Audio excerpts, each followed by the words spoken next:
Bonjour à tous et bienvenue dans ce huitième cours de philosophie générale qui va porter donc encore une fois sur la notion de liberté en philosophie. Ça sera le dernier de cette série que je lui ai consacrée.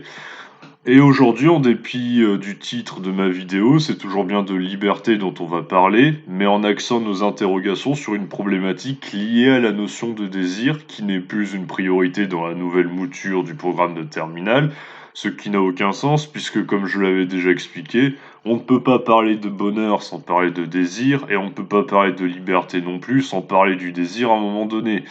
On va donc creuser aujourd'hui un tout nouveau problème que je n'avais pas abordé dans ma série de cours sur le bonheur et le désir, mais qui pourrait tout à fait y trouver sa place, à savoir la manière dont le désir humain est conditionné d'un point de vue social. De cette manière-là, on peut se demander si l'on a besoin du désir des autres, ou bien si le désir de l'autre est superflu et secondaire dans l'élaboration de notre vie affective.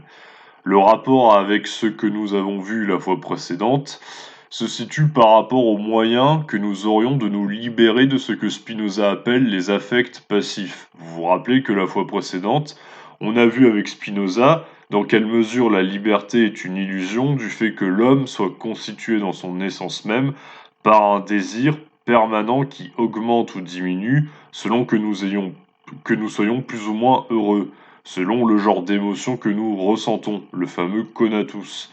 On a également vu que l'homme ne disposait pas spontanément d'une réflexivité possible par rapport à ses passions, et que c'est ce qui expliquait qu'il ne soit pas libre et n'agisse pas de manière rationnelle spontanément et puisse faire des erreurs. Le spontanément a toute son importance, puisque l'on a vu que pour Spinoza, la liberté advient par la suite à titre de libération par la médiation d'une connaissance adéquate sur notre propre nature et sur ce qui nous correspond réellement.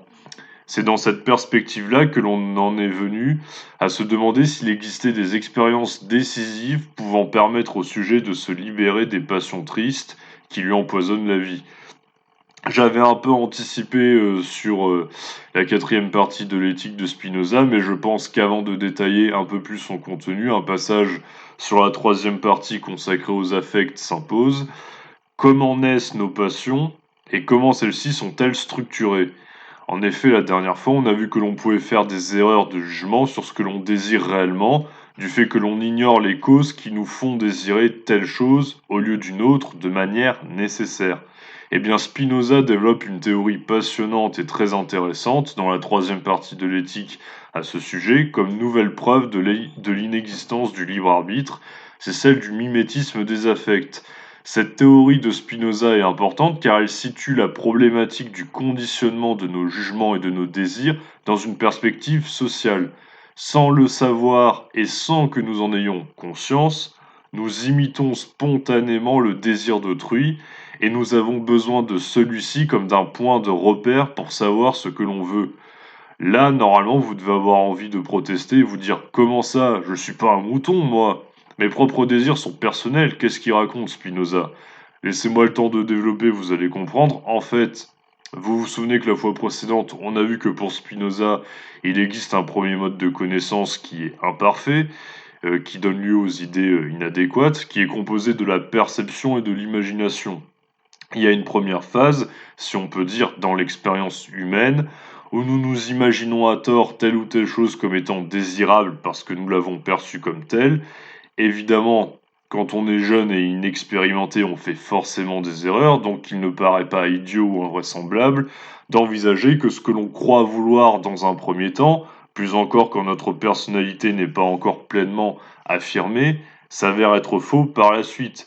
Je rappelle que pour Spinoza, la preuve que l'on est dans le vrai, c'est la joie, qui est un affect actif et libérateur. C'est une passion qui nous porte et que l'on n'a pas à supporter précisément. Donc si l'on ressent de la tristesse ou des regrets juste après avoir fait telle ou telle chose, dont on a cru à tort qu'elle serait bonne pour nous, c'est bien justement qu'elle ne nous correspondait pas. Pour Spinoza, c'est l'autre qui nous influence indirectement en ce qui concerne notre désir. Je rappelle un point décisif pour Spinoza au cas où, concernant le caractère relatif de ce que l'on estime être bien ou mal, et donc désirable ou indésirable, qui est que ce n'est pas parce qu'une chose est bonne que nous la désirons, mais parce qu'elle nous apparaît comme étant bonne.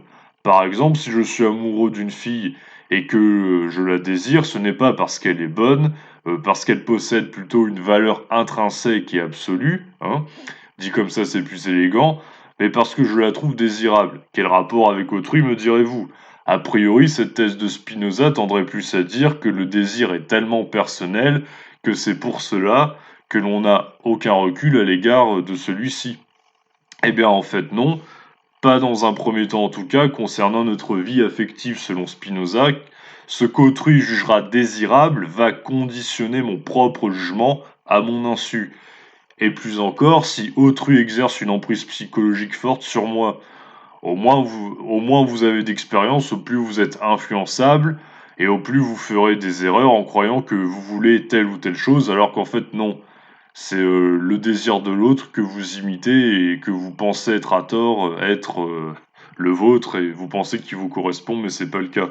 Alors je tiens à dissiper une ambiguïté possible quand je dis que selon Spinoza, autrui nous influence dans ce que nous croyons être désirable ou non. Il ne faut pas s'en tenir à un cas concret où une personne possède un ascendant psychologique sur l'autre et lui fait vouloir des choses qu'il n'aurait sûrement pas voulu originellement. C'est beaucoup plus large que ça. Par exemple, si vous désirez naturellement porter un vêtement de marque, acheter un smartphone dernier cri ou encore bien paraître aux yeux des autres en société, c'est parce qu'inconsciemment, vous avez évalué que ces choses-là étaient désirables aux yeux des autres de façon générale. Prenons l'exemple d'une belle voiture. Qu'est-ce qui fait que la voiture est belle? Eh bien, pas la voiture elle-même, justement. C'est un autrui abstrait qui l'a décidé, ou plutôt une somme de désirs constitutifs de nos canons de beauté qui va constituer une norme au niveau social. Pourquoi spontanément la plupart des gens désirent la richesse plutôt qu'une vie simple et modeste au niveau matériel? Parce que depuis l'enfance, on leur a montré qu'il était avantageux d'avoir beaucoup d'argent. De cette façon, leur désir a été conditionné par la somme des désirs qui structurent ce qui est désirable à l'échelle sociale. Dans un premier temps, nous désirons spontanément ce que désire autrui, et c'est nécessaire car nous avons besoin de repères structurants sur ce qui est désirable ou non à l'échelle de la société, mais vient alors le problème lié au conformisme qui fait que certaines personnes peuvent être malheureuses parce qu'elles sont trop soucieuses de vouloir toujours bien paraître aux yeux d'autrui sous tout rapport. En fait, le problème que montre Spinoza avec cette théorie, c'est qu'il est possible de prendre à tort l'objet de son désir comme étant celui de son propre désir, en fait. De prendre l'objet que l'on désire comme étant le sien propre, alors que c'est en fait celui d'un autre. Si on reprend l'exemple de la femme désirable que j'ai pris tout à l'heure, on pourrait faire l'hypothèse par exemple que si je trouve cette femme désirable, ou cet homme désirable, tout dépend de votre sexe ou de votre orientation, je ne tiens pas à exclure une partie de mon public, c'est justement parce que je suis loin d'être le seul à la trouver désirable. À partir de ce que les autres vont statistiquement trouver beau ou attirant, je vais moi-même, sans m'en rendre compte, développer des critères au sujet de ce qui est désirable, et je vais penser à tort que ces critères sont les miens. La grosse majorité de nos désirs, sans que nous le sachions ou en ayons conscience, sont structurés par un processus mimétique. Un désir est en réalité une somme de désirs contenus dans un seul objet, si on creuse un peu la position de Spinoza. Mais là où la thèse de Spinoza est très profonde, je trouve, c'est qu'il pousse le raisonnement jusqu'à dire qu'en fait, c'est le désir de l'autre que je veux attiser euh, en désirant un objet réputé comme désirable. Pourquoi je veux avoir tel ou tel objet de marque ou avoir un statut social élevé, réputé comme étant élevé, comme eh ben parce que je veux attirer le désir autour de moi justement. Je veux qu'on m'envie et je ne veux surtout pas faire pitié. Alors évidemment, Spinoza ne dit pas que nous sommes tous des moutons, je vous rassure. D'ailleurs, je pense que ce qu'il dit est criant de vérité et que l'on a tous déjà rencontré des personnes plus ou moins fake que d'autres. Vous savez, ceux qui veulent plaire à tout le monde et qui n'ont pas l'air d'avoir de personnalité, et au contraire d'autres qui sont authentiques entre guillemets et qui ne plaisent pas à tout le monde à cause de ça parce qu'ils sont entiers. Eh ben, si on applique la théorie de Spinoza, on pourra dire que certains sont encore restés bloqués sur le premier mode de connaissance. Par perception et imagination, ils s'imaginent que ce qu'ils désirent est conforme à leur désir réel, tandis que d'autres ont déjà fait un effort de réflexion et en sont déjà au mode de connaissance de la démonstration. Ils peuvent comprendre qu'ils ont spontanément désiré ce que désirait l'autre, mais pas nécessairement ce qu'ils désiraient eux-mêmes et ils en sont venus à affirmer leurs désirs et leur propre personnalité de cette manière-là. L'expérience de l'imitation du désir d'autrui joue donc un rôle important dans la prise de conscience de l'impuissance naturelle que nous avons à l'égard de nos affects. C'est de cette manière-là que l'on prend conscience par expérience que notre jugement peut être conditionné par l'autre et que la tristesse et les regrets que l'on ressent après avoir fait une chose qui ne nous correspondait pas sont les symptômes de cette impuissance et d'une remise en question nécessaire. Alors, c'est bien beau tout ça, mais on pourrait encore se poser la question suivante. Est-ce que pour Spinoza, devenir libre en agissant selon sa nature et non selon celle d'un autre implique que l'objet qui corresponde réellement à ce que l'on désire soit toujours absolument singulier? Est-ce qu'il est possible tout de même que nos désirs puissent coïncider malgré nos différences, que la vie en société tendrait à effacer lorsque nous cédons au conformisme notamment? Eh bien oui, qu'on se rassure tout de suite, il y a des points communs sur lesquels les individus sont capables de se retrouver, au moins un, car sinon on ne pourrait pas développer une vie commune précisément. Cette idée, Spinoza l'aborde dans la quatrième partie de l'éthique, justement, via une distinction conceptuelle essentielle entre utile propre et utile commun. L'utile propre, c'est ce que nous désirons spontanément comme étant le propre de notre désir en tant qu'individu, tandis que l'utile commun, c'est ce que nous désirons conformément au bien commun. Mais justement, ce que dit Spinoza, c'est qu'il n'y a pas d'opposition réelle entre utile propre et utile commun. Pourquoi? Parce que par l'expérience des conflits avec mon prochain, par l'expérience de mes erreurs de jugement, je comprends que ce qui m'est utile à moi n'est pas ce qui est nuisible à l'autre, mais au contraire ce qui va lui profiter. En effet, Spinoza pense que par expérience, l'homme est capable de se rendre compte qu'il y a davantage de bénéfices que de dommages à collaborer avec son prochain en société plutôt que de lui nuire, car l'homme ne peut pas parvenir à ses fins de manière systématique tout seul.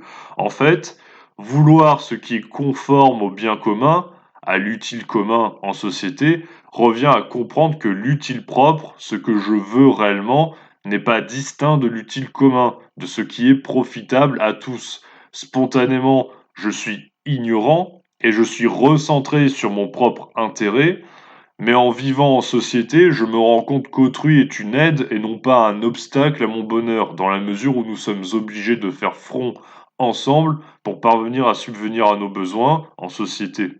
Agir de manière totalement contraire au bien commun revient à agir contre son propre intérêt, car en faisant ça, je me prive de l'aide de l'autre avec lequel une coopération est souhaitable pour subvenir à mes besoins.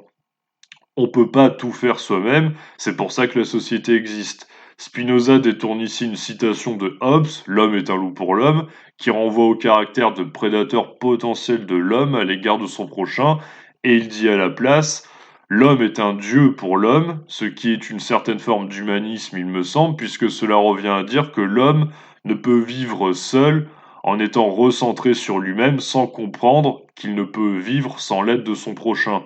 L'intérêt individuel est donc compris dans l'intérêt commun et n'en est pas distinct, bien que nous soyons tous des êtres humains ayant leur propre personnalité avec des désirs spécifiques.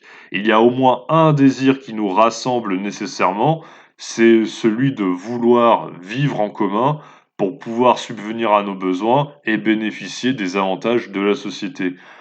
En conclusion de ce chapitre consacré à la notion de liberté, nous ne sommes pas spontanément libres, bien que nous puissions le penser a priori comme nous l'avons vu avec Sartre, par rapport au vertige que l'on peut ressentir face à tous nos choix possibles. On a vu également que tout jugement précédant l'action procédait d'une connaissance de ce que l'on estimait être bien ou mal avec Platon, et que si un acte pouvait être considéré comme libre, il était au minimum influencé par des circonstances matérielles et extérieures avec Aristote, ce qui nous a amené à nous interroger sur la possibilité d'une liberté qui n'est pas relative mais absolue, et à nous rendre compte de ses limites, tant du point de vue d'un détachement intérieur avec Épictète que de sa simple extériorisation avec Hegel, dans la mesure où tout jugement qui porte sur quelque chose d'extérieur, sur une extériorité et donc sur un objet précis, procède de passions relatives à notre propre personnalité, avec Leibniz puis Spinoza. On peut donc conclure que c'est le rapport à l'autre qui nous amène vers une certaine forme de liberté, d'abord en prenant conscience de l'influence que celui-ci exerce sur ce que nous pensons désirer, puis en prenant conscience que pour être libre dans les faits, une coopération et une cohabitation s'imposent avec notre prochain. Faut-il en conclure que l'expérience du conflit et du désaccord sont des passages obligés pour permettre une liberté réelle qui soit collectivement organisée en société? C'est ce point que nous allons aborder à présent dans un tout nouveau chapitre consacré à la notion de politique en philosophie, qui regroupera elle-même tout un ensemble de notions relatives à celle-ci.